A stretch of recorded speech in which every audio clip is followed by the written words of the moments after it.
আসসালামু আলাইকুম গাইস, কি অবস্থা? ভালো আছেন? চলে আসলাম আজকে শ্বশুরবাড়ি রেস্টুরেন্টে। নিজের শ্বশুরবাড়ি রেস্টুরেন্ট দেখছেন তো। গান চলেন আমরা ভিতরে যাই, আপনাদেরকে দেখাবো শ্বশুরবাড়ি রেস্টুরেন্ট। এ আছে মন্তোজ দা,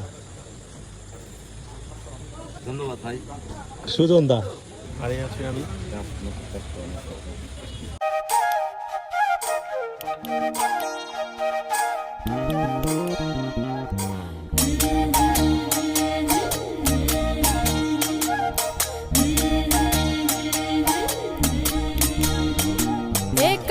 জলে কুচলা তলে ডুবলো সনাতন, আজ সারানা কাল সারানা পাই যে দর্শন। আর নদীর ধারে চাষে বধু মিছাই করো আস, ঝিরি হিরি বাঁকা নদী বইছে 12 মাস।